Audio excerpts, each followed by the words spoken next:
Hello दोस्तों, welcome to my channel my super guide. नमस्कार दोस्तों, स्वागत है आपका हमारे इस नए वीडियो में। इस वीडियो में हम बात करने वाले हैं कि आप अपने इनकम टैक्स रिटर्न यानी कि आईटीआर को कैसे फाइल कर सकते हैं। अगर आप यह सोच रहे हैं कि आईटीआर फाइल करना एक मुश्किल काम है या फिर आपको इसके बारे में अधिक जानकारी नहीं है, तो आपको चिंता करने की बिल्कुल भी ज़रूरत नहीं है, क्योंकि इस वीडियो में मैं आपको आईटीआर फाइल कैसे किया जाता है इसका पूरा प्रोसेस स्टेप बाय स्टेप दिखाने वाला हूं। दोस्तों, पिछली वीडियो में मैंने आपको इनकम टैक्स पोर्टल पर अकाउंट कैसे बनाया जाता है, टीडीएस कैसे चेक करते हैं और एआईएस फॉर्म कैसे डाउनलोड करते हैं, इसके बारे में डिटेल से बात की थी। अगर आपने वो वीडियो अभी तक नहीं देखी है तो उस वीडियो का लिंक मैंने आपको वीडियो के डिस्क्रिप्शन में दिया है, उस लिंक पर क्लिक करके आप उस वीडियो को देख सकते हैं।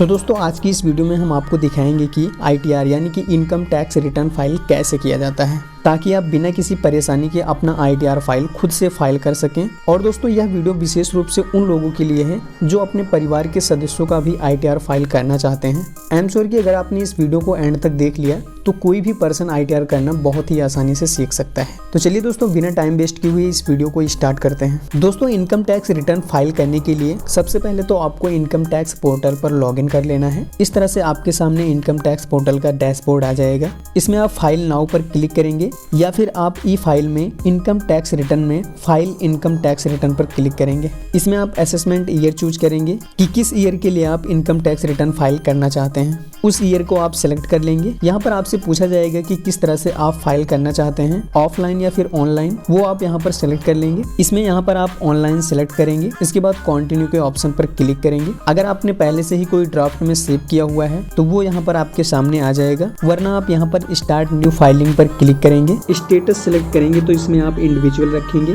और इसके बाद आप कंटिन्यू पर क्लिक करेंगे। अब यहाँ पर आपको आईटीआर फॉर्म सेलेक्ट करना है कि कौन सा आईटीआर फॉर्म आप फाइल करना चाहते हैं। जैसे कि अगर आपकी इनकम सिर्फ सैलरी से है और 50 लाख रुपए तक की इनकम है तो आप आईटीआर 1 फाइल करेंगे, और अगर आपकी इनकम सैलरी से है और 50 लाख रुपए से ज्यादा है तब आपको आईटीआर 2 फाइल करना होगा।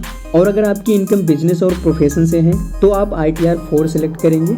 आईटीआर 4 में आप अपनी salary income, business income, profession income, house property income या सभी इनकम शो कर सकते हैं। अगर आपकी इनकम बिजनेस से है तो आईटीआर 4 में आपको कम से कम 6% का नेट प्रॉफिट दिखाना होगा, और अगर प्रोफेशन से इनकम है तो आपको आईटीआर 4 में कम से कम 50% का नेट प्रॉफिट दिखाना होगा। अगर आपको इससे कम नेट प्रॉफिट दिखाना है तब आपको आईटीआर 3 फाइल करना होगा। तो जैसे कि यहाँ पर हम आईटीआर 4 सिलेक्ट कर लेते हैं। जो भी फॉर्म आप सिलेक्ट करेंगे इस तरह से आपके सामने आ जाएगा। इस फॉर्म को कौन कौन फाइल कर सकता है, नीचे आप प्रोसीड विद आईटीआर 4 पर क्लिक करेंगे। आपके सामने यह पेज आ जाएगा। इसमें आप भी देख सकते हैं कि इस फॉर्म को कौन कौन फाइल कर सकता है। नीचे आप लेट्स गेट स्टार्ट पर क्लिक करेंगे। इनकम टैक्स रिटर्न फाइल आप क्यों कर रहे हैं, यह रीजन आपको यहाँ पर सिलेक्ट करना होगा। इसमें यहाँ पर आप अपने अकॉर्डिंग सिलेक्ट कर सकते हैं।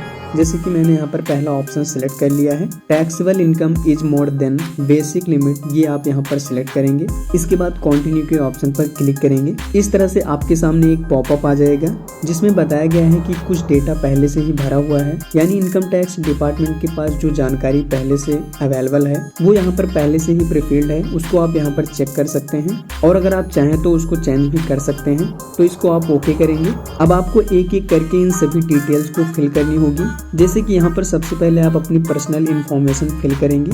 इसके बाद अपनी ग्रॉस टोटल इनकम फिल करेंगे। इसके बाद आप डिस्क्लोजर और एजेंट इनकम फिल करेंगे।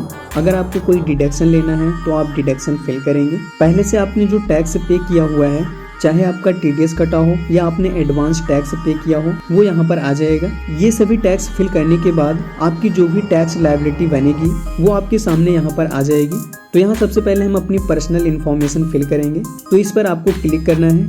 इस तरह से आपके सामने आपकी पर्सनल डिटेल आ जाएगी। इसमें आप अपना name, date of birth, address, PAN card number, mobile number और ईमेल आईडी देख सकते हैं। अगर आपको यहाँ पर address, mobile number, email ID change करना है तो आप यहाँ एडिट पर क्लिक करके इसको चेंज भी कर सकते हैं। इसके बाद आप नीचे स्क्रॉल करेंगे और इसमें आप अपना nature of employment type choose कर लेंगे। जैसे कि आप सेंट्रल गवर्नमेंट जॉब में हैं, स्टेट गवर्नमेंट में हैं, पब्लिक सेक्टर में हैं, और अगर आप इनमें से किसी भी कैटेगरी में नहीं आते हैं तो आप यहाँ पर अदर सेलेक्ट कर लेंगे। किस सेक्शन में आप अपना आईटीआर फाइल कर रहे हैं वो आप यहाँ पर सिलेक्ट कर लेंगे। जैसे कि हम ड्यू डेट से पहले फाइल कर रहे हैं तो 139(1) यहाँ पर आएगा, इसको आप इनेबल रखेंगे।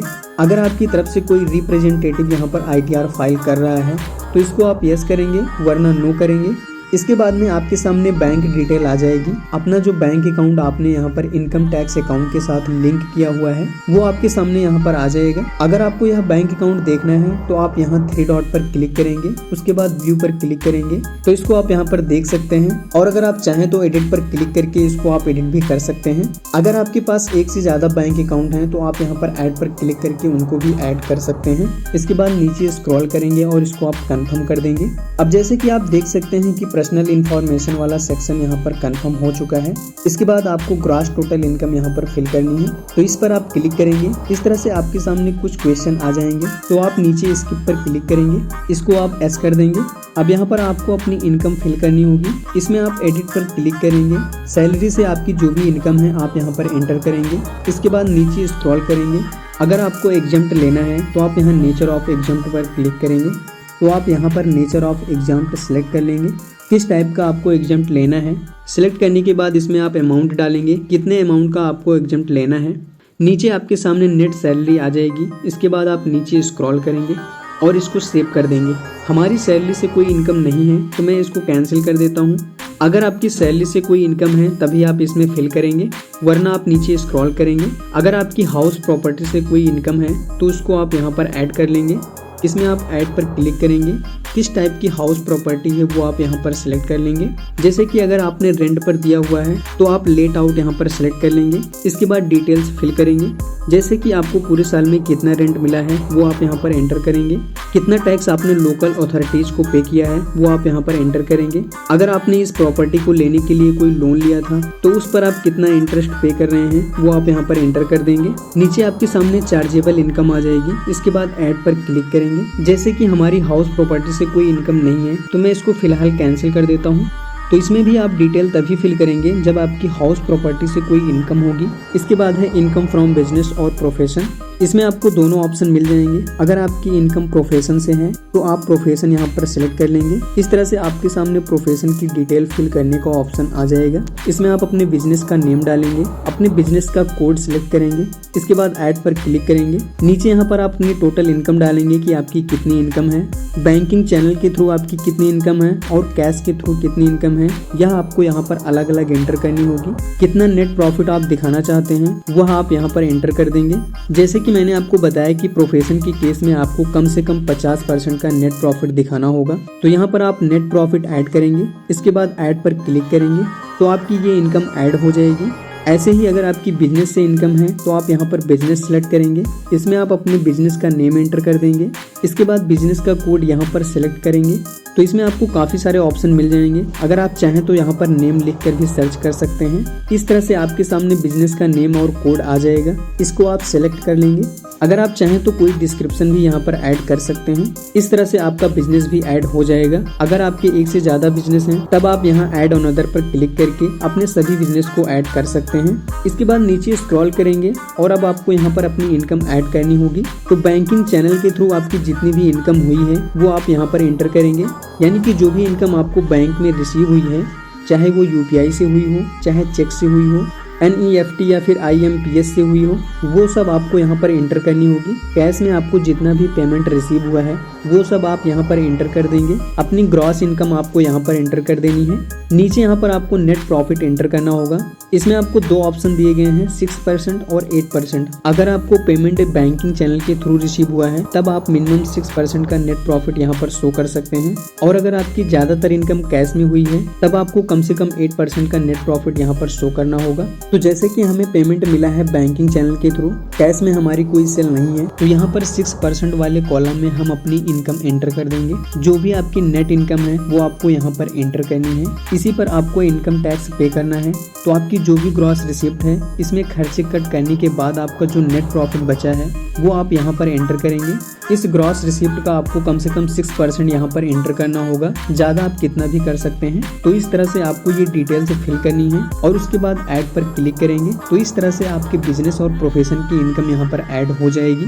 तो जैसे कि आप यहाँ पर देख सकते हैं मैंने बिजनेस बिजनेस की इनकम ऐड की है तो वो यहाँ पर आ गई है। अगर आप प्रोफेशन की इनकम ऐड करेंगे तो वो भी यहाँ पर आ जाएगी। नीचे स्क्रॉल करेंगे और इनकम फॉर अदर सोर्सेस में आप ऐड डिटेल पर क्लिक करेंगे। अगर आपको बैंक से कोई इंटरेस्ट रिसीव हुआ है तो इसको आप यस करेंगे। यहाँ पर आप अमाउंट डाल देंगे कि कितना इंटरेस्ट आपको बैंक से रिसीव हुआ है। जैसे कि सेविंग अकाउंट होता है, एफडी होता है, तो उस पर आपको इंटरेस्ट मिलता है, तो वो इंटरेस्ट आप यहाँ पर एंटर करेंगे। अगर आपको इनकम टैक्स से कोई रिफंड मिला था तो इसको आप एस करेंगे और वो अमाउंट यहाँ पर आप एंटर कर देंगे। ऐसे ही आप नीचे स्क्रॉल करेंगे। अगर आपको कोई डिविडेंड मिला है तो वो डिविडेंड आप यहाँ पर ऐड करेंगे। इसको यहाँ पर आप एस कर देंगे। जितने अमाउंट का आपको डिविडेंड मिला है वो यहाँ पर आप एंटर कर देंगे। ऐसे ही अगर आपकी कोई इनकम है तो आपको इसको भी एस करके वो इनकम भी यहाँ पर आप एंटर कर देंगे। ये सभी डिटेल फिल करने के बाद आप कंटिन्यू के ऑप्शन पर क्लिक करेंगे। अब आपके सामने टोटल इनकम आ चुकी है। आपकी सैलरी से, हाउस प्रॉपर्टी से, बिजनेस या प्रोफेशन से, इंटरेस्ट से, डिविडेंड से जितनी भी इनकम हुई है वो सब आपके सामने यहाँ पर कैलकुलेट होकर आ जाएगी। आप यहाँ पर कंफर्म करेंगे। अब यहाँ पर आप देख सकते हैं कि टोटल इनकम वाला जो सेक्शन है यहाँ पर कंफर्म हो चुका है। इसके बाद डिस्क्लोजर पर क्लिक करेंगे। ये वाला सेक्शन मैंडेटरी है तो इसमें आप ऐड डिटेल पर क्लिक करेंगे। ये सभी फिल करना आपके लिए जरूरी नहीं है। जिनके सामने सिर्फ स्टार बना हुआ है आपको सिर्फ वही फिल करना होगा। इसमें आपको सेंड्री क्रेडिटर्स यानी कि आपके जो लेनदार हैं वो एंटर करना है। अगर कुछ भी नहीं है तो आप यहाँ पर 0 एंटर कर देंगे। ऐसे ही आपके पास जो इन्वेंट्रीज हैं वो आप यहाँ पर एंटर करेंगे। अगर नहीं है तो 0 टाइप करेंगे। सेंड्री डेटर्स यानी देनदार, यानी आपके ऊपर कितनी देनदारी है वो आप यहाँ पर एंटर कर देंगे। कैश इन हैंड कितना है वो आप यहाँ पर टाइप कर देंगे। बाकी डिटेल्स भी अगर आप चाहें तो डाल सकते हैं, लेकिन जिनके सामने ये स्टार मार्क है इसमें आपको फिल करना ही पड़ेगा। इसके बाद ऐड के ऑप्शन पर क्लिक करेंगे। इस तरह से आपकी यहाँ पर एक छोटी सी बैलेंस शीट बन जाएगी। इसका मैच होना जरूरी नहीं है। जो भी डिटेल्स आपने यहाँ पर फिल की है वही चल जाएगी। नीचे स्क्रॉल करेंगे। अगर आपने जीएसटी नंबर लिया हुआ है तो जीएसटी टर्नओवर आपका कितना है वो आप यहाँ ऐड डिटेल पर क्लिक करके फिल कर सकते हैं। अगर आपकी कोई एजेंट इनकम है यानी ऐसी कोई इनकम है जिस पर आपको टैक्स नहीं देना पड़ता तो आप वो इनकम यहाँ पर फिल करेंगे। इसमें आप ऐड डिटेल्स पर क्लिक करेंगे। नेचर ऑफ एजेंट इनकम आप यहाँ पर सिलेक्ट कर लेंगे। इसमें आपको काफी सारी कैटेगरी मिल जाएगी। जैसे कि खेती से अगर आपकी इनकम 50 लाख रुपए है तो भी आप यहाँ पर ऐड कर देंगे। तो जितनी भी आपकी एजेंट इनकम है वो आप यहाँ पर ऐड कर देंगे। हमारी कोई एजेंट इनकम नहीं है तो मैं इसको यहाँ पर कैंसिल कर देता हूँ। ये सभी डिटेल्स फिल करने के बाद हम कंफर्म पर क्लिक करेंगे। यह सेक्शन भी यहाँ पर कंफर्म हो चुका है। इसके बाद अब आपको टोटल डिडक्शन पर क्लिक करना है। अगर आप इस डिडक्शन के लिए एलिजिबल हैं तो इसको आप एस करेंगे, वरना नो करेंगे। न्यू टैक्स में आपको इसके अलावा कोई और डिडक्शन नहीं मिलेगा। इसको आप कंटिन्यू करेंगे। न्यू टैक्स में आप सिर्फ यही एक डिडक्शन ले सकते हैं। अगर आप इसके लिए एलिजिबल हैं तो ऐड पर क्लिक करके आप इसकी डिटेल यहाँ पर फिल कर देंगे। इसके अलावा जितने भी डिडक्शन आपको ओल्ड टैक्स में मिलते थे जैसे कि donation, rent paid,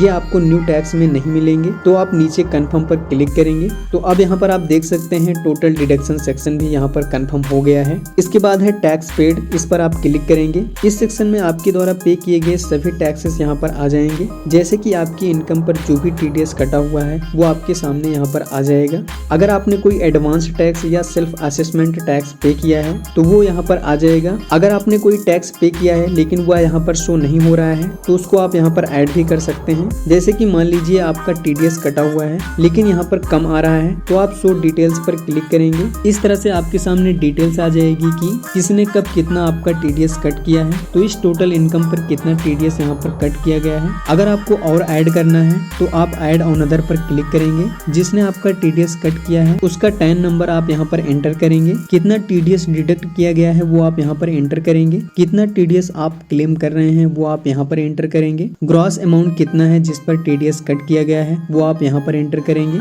head of income आप यहाँ पर सिलेक्ट कर लेंगे। आपकी इनकम किस हेड में आती है, जैसे कि income for business and profession. इसके बाद आप यहाँ ऐड पर क्लिक करेंगे तो आपका ये टीडीएस ऐड हो जाएगा। तो जैसे कि हमारा जो टीडीएस कटा हुआ था वो यहाँ पर ऑटोमेटिक आ चुका है। कब कहाँ पर कितना टीडीएस कटा हुआ है यह आप फॉर्म 26 AS में देख सकते हैं। इस पर आप क्लिक करेंगे। इसको आप कंफर्म करेंगे। इसमें आप व्यू टैक्स क्रेडिट पर क्लिक करेंगे। असेसमेंट ईयर आप यहाँ पर सिलेक्ट कर लेंगे कि किस ईयर का आप चेक करना चाहते हैं। उसके बाद व्यू एस में आप HTML सेलेक्ट कर लेंगे। इसके बाद व्यू पर क्लिक करेंगे तो इस तरह से आपके सामने आ जाएगा कि किस डेट को कितने अमाउंट पर आपका कितना TDS कट किया गया है। तो आपका जो टोटल TDS कटा हुआ है वो आपको यहाँ पर भी शो होना चाहिए। अगर ये यहाँ पर कम शो होता है तो आप इसको ऐड भी कर सकते हैं। आपके सामने टोटल टैक्स पेड आ जाएगा। इसके बाद आप यहाँ कंफर्म टैक्स पेड पर क्लिक करेंगे। यहाँ पर आपका टैक्स पेड कंफर्म हो गया है। इसके बाद है टोटल टैक्स लायबिलिटी, इस पर आप क्लिक करेंगे। इस सेक्शन में आपके सामने टैक्स लायबिलिटी डिटेल्स आ जाएगी, जैसे कि आपकी टोटल इनकम कितनी है, उस पर कितना टैक्स बनता है,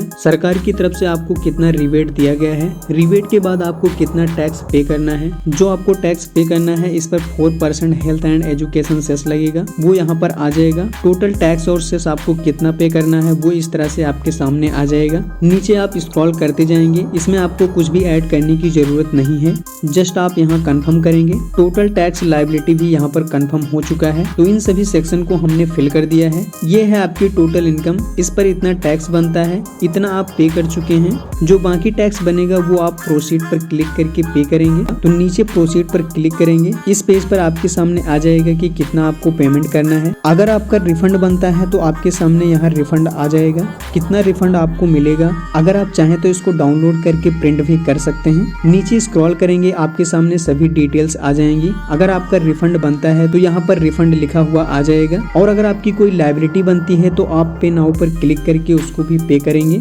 उसके बाद ही आप अपने ITR को सबमिट कर पाएंगे। तो चलिए हम ये अमाउंट पे कर देते हैं। तो हम पे नाउ पर क्लिक करेंगे, उसके बाद कंटिन्यू करेंगे। इसके बाद असेसमेंट ईयर और माइनर हेड ये ऑटोमेटिक यहाँ पर सिलेक्ट कर लेगा। अब यहाँ पर आप कंटिन्यू पर क्लिक करेंगे, कितना अमाउंट आपको पे करना है वो यहाँ पर आ जाएगा। इसमें आपको कुछ भी चेंज करने की जरूरत नहीं है। हम कंटिन्यू करेंगे। किस तरह से आप ये पेमेंट करना चाहते हैं वो आप यहाँ पर सिलेक्ट कर लेंगे, जैसे कि नेट बैंकिंग, डेबिट कार्ड या फिर UPI। अगर आपको UPI से पे करना है तो आप यहाँ पर सिलेक्ट करेंगे। इसमें आपको काफी सारे पेमेंट गेटवे मिल जाएंगे, आप किसी एक को यहाँ पर सिलेक्ट कर लेंगे। अकाउंट आपका चाहे किसी भी बैंक में हो, आप यहाँ पर कोई भी पेमेंट गेटवे सिलेक्ट कर सकते हैं। इसके बाद आप कंटिन्यू के ऑप्शन पर क्लिक करेंगे, आपके सामने टैक्स ब्रेकअप डिटेल्स आ जाएगी। उसके बाद पे नाउ पर क्लिक करेंगे और फिर आपके सामने टर्म्स एंड कंडीशन आ जाएगी, इसको आप एक्सेप्ट करेंगे। सबमिट टू बैंक, UPI से पेमेंट का आपके सामने ऑप्शन आ जाएगा। आप UPI पर क्लिक करेंगे, किस UPI एप्लीकेशन से आप पेमेंट करना चाहते हैं वो आप यहाँ पर सिलेक्ट कर लेंगे। यहाँ पर आप अपनी UPI ID इंटर करेंगे और वेरीफाई के ऑप्शन पर क्लिक करेंगे। इस तरह से यहाँ पर आपकी डिटेल वेरीफाई हो जाएगी। आपका बैंकिंग नेम भी आपके सामने आ जाएगा।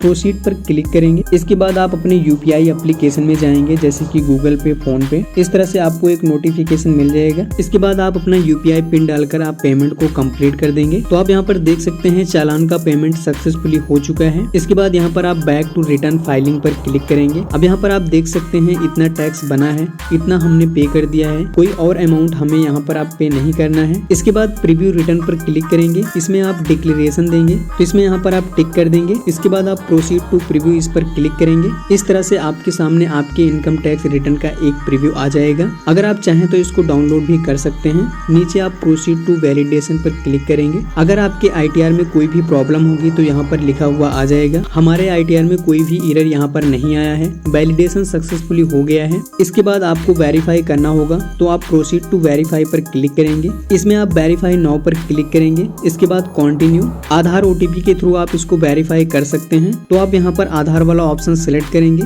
आधार कार्ड के साथ जो भी नंबर लिंक होगा उस पर एक OTP सेंड किया जाएगा, उससे आप यहाँ पर वेरीफाई कर सकते हैं। तो इसको सिलेक्ट करके आप कंटिन्यू करेंगे। I agree to validate my Aadhaar details, इसको आप सिलेक्ट करेंगे। इसके बाद आप जनरेट आधार OTP पर क्लिक करेंगे। आपके आधार कार्ड से जो भी मोबाइल नंबर लिंक होगा उस पर एक OTP सेंड किया जाएगा, उस OTP को आप यहाँ पर एंटर करेंगे। इसके बाद वैलिडेट के ऑप्शन पर क्लिक करेंगे। आपको कंफर्म करना है कि आप अपने ITR को सबमिट करना चाहते हैं, तो यहाँ पर आप सबमिट पर क्लिक करेंगे और सक्सेसफुली आपका इनकम टैक्स रिटर्न यहाँ पर फाइल हो जाएगा। इसके बाद इनकम टैक्स डिपार्टमेंट की तरफ से इसको प्रोसेस किया जाएगा। प्रोसेसिंग कंप्लीट होने पर आपके पास एक मेल आ जाएगा। उस मेल में आपको पता चल जाएगा, अगर आप पर कोई डिमांड बनती है तो उसमें आपको डिमांड मिल जाएगी, और अगर आपको कोई रिफंड बनता है तो उसमें आपको रिफंड लिखा हुआ आ जाएगा और वो आपके बैंक अकाउंट में क्रेडिट हो जाएगा। इनकम टैक्स रिटर्न फाइल करने के बाद कुछ ही दिनों में आपके पास इस तरह से ITR इंटीमेशन का मेल आ जाएगा, जो आपको ITR इंटीमेशन का ईमेल मिलेगा। अगर वो आपको इस तरह से ब्लू कलर में मिलता है तो इसका मतलब यह है कि कोई भी पेमेंट ड्यू नहीं है, यानी ना तो आपको इनकम टैक्स को कोई अमाउंट पे करना है और ना ही इनकम टैक्स आपको कोई अमाउंट पे करेगा। अगर यह रेड होता है तो इसका मतलब यह है कि आपने कुछ टैक्स कम पे किया है। तो दोस्तों हमने देखा कि कैसे आप ITR फाइल कर सकते हैं और इस प्रोसेस में मैंने आपको स्टेप बाय स्टेप समझाया कि कैसे आप ITR फाइल कर सकते हैं। उम्मीद है कि आपके लिए यह वीडियो हेल्पफुल रहा होगा और अब आप आसानी से इनकम टैक्स रिटर्न फाइल करना सीख गए होंगे। और दोस्तों अगर आपको ये वीडियो थोड़ा भी पसंद आई हो तो इस वीडियो को लाइक करना, अपने फ्रेंड में शेयर करना। और दोस्तों अगर आपके मन में कोई डाउट चल रहा हो तो इस वीडियो के कमेंट बॉक्स में लिखकर पूछ सकते हैं। मिलते हैं आपको फिर नेक्स्ट वीडियो में, तब तक के लिए जय हिंद, जय भारत, वंदे मातरम।